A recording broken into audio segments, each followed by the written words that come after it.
Currently, anti-government protests in Iran are spreading nationwide, and now that even university students have joined, the scale of the protest is growing even larger. With the exchange rate collapsing and prices soaring, enraged Iranians have taken to the streets. Today, let's take a closer look at this topic. Let's get right into it. Iran's currency has sharply fallen, worsening the economic crisis. In 2015, $1 was 32,000 rials. Now it's 1,450,000 rials. In a decade, the exchange rate rose 44-fold, like $1 turning into 67,001 in Korean terms. That's a huge drop in the currency's value. Especially after the war with Israel ended in June, the value of the rial collapsed even more noticeably. Its value dropped by about 40 in just 6 months. Additionally, the annual inflation rate jumped to 42.2, leading to a complete economic collapse. In Iran, food prices for items like chicken and dairy have surged, with cooking oil shortages and increases up to 72%. The price of cheese has also skyrocketed, with one pack rising from 6 million rials to 8 million rials. Iran's average minimum wage is 9.29 million rials, barely enough to buy a single pack of cheese.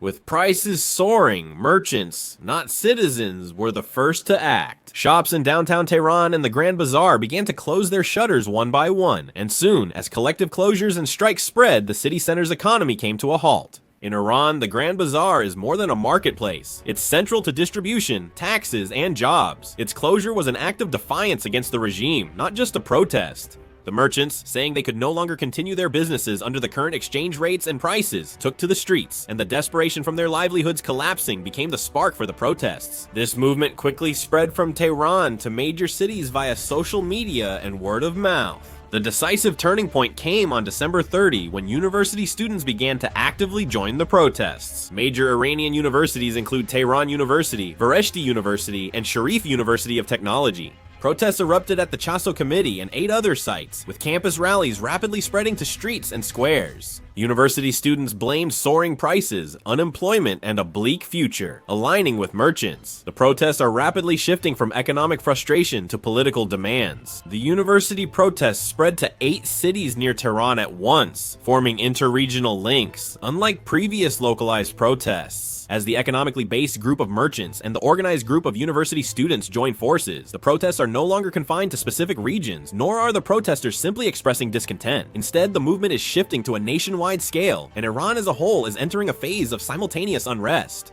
Protesters keep shouting for freedom and demanding the dictator's overthrow and a new order in street demonstrations. Interestingly, some protesters are calling for the restoration of the monarchy, saying they want to bring back the Pahlavi dynasty that was overthrown by the Islamic Revolution. There are also loud anti-government chants, including slogans calling for the death of the dictator. Clashes between protesters and police are escalating. In some areas, the Revolutionary Guard has even fired at protesters. The Iranian government is desperately trying to regain control. President Masoud Pezeshkian urged the Interior Minister on December 29th to address the protesters' legitimate demands. He met with labor union and Chamber of Commerce representatives on the 30th to help calm public sentiment. At the same time, President Masoud Pezeshkian said that your opposition is completely understandable and that the government has inherited problems that have accumulated over the past few years. He also admitted that they have not been able to properly resolve the issues between Korea and Japan. Mohammad Reza Farzayan, governor of Iran's central bank, was replaced. But at the same time, Iranian police have also fired tear gas at protesters. They are continuing their hardline crackdown. They also announced university closures in 25 of Iran's 31 provinces. They also announced the closure of government offices and commercial facilities.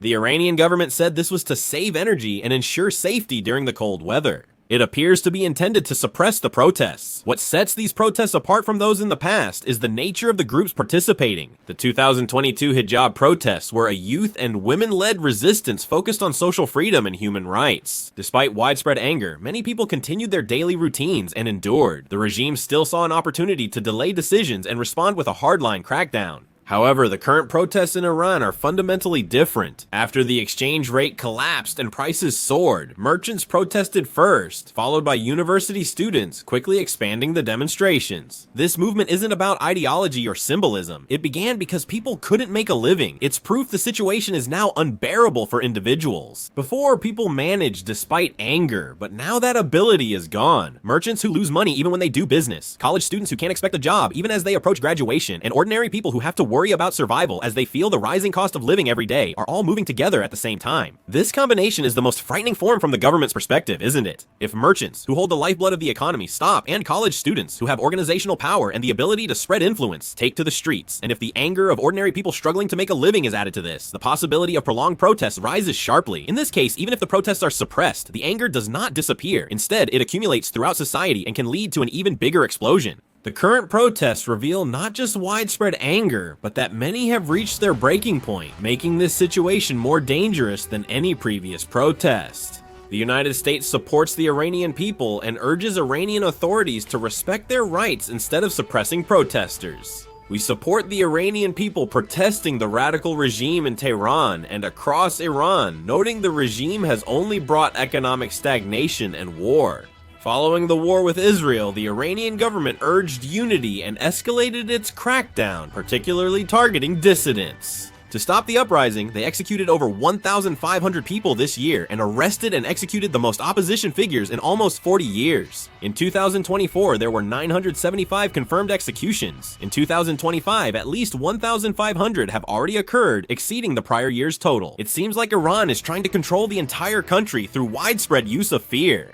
China is believed to be the world's largest executioner. Iran executes at a similar rate. Its economy has collapsed largely because of prolonged international sanctions. Iran has long been isolated from global finance and energy networks. Strict limits on oil exports and foreign currency have severely restricted its finances. Earlier this year, Iran and the United States resumed negotiations over Iran's nuclear program, cautiously opening the possibility of easing sanctions. However, the talks failed to make progress on key issues, and expectations quickly faded. The market quickly responded to collapsing expectations, and as worries about foreign currency shortages grew, the rial rapidly lost value. Foreign capital pulled out, and even domestic asset holders moved their assets to dollars and gold, causing the exchange rate to spiral out of control. This immediately led to a surge in prices, severely impacting people's daily lives. The factor that made the situation even worse was the domestic political structure. Iran's parliament, led by hardline conservatives, prioritizes boosting military spending, citing external threats and regime stability.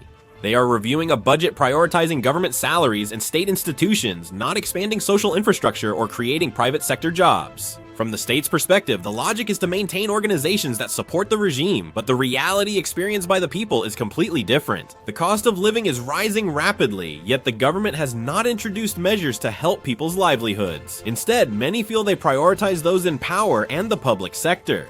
Many Iranians now believe economic stability, not military strength, is needed for survival. As this frustration grows, it is erupting in street protests. The economic collapse that began with international sanctions has been compounded by the government's failure to prioritize domestic politics, pushing the people's patience to its limits. In the end, this dissatisfaction has erupted into nationwide protests. In all of these circumstances, the most important variable is ultimately the attitude of the Islamic Revolutionary Guard Corps. The Revolutionary Guard is a military organization, but at the same time, it is the core of power that controls politics and the economy, and it is the entity that practically supports the Iranian regime. The problem is that as the protests grow, the Revolutionary Guard also finds itself at a crossroads. If they continue with a hardline crackdown, they may be able to suppress the street protests in the short term, but the resentment of the public, angered by the collapse of their livelihoods, will only deepen. On the other hand, if they hesitate to crack down or fail to maintain control, there is a high possibility that the protests will spread uncontrollably. In modern Iranian history, moments when regimes have collapsed have always come when the military and power institutions began to waver. Now, in Iran, it is becoming more important whether the core of power can maintain unity to the end, rather than the number of protesters. How will the situation in Iran change going forward?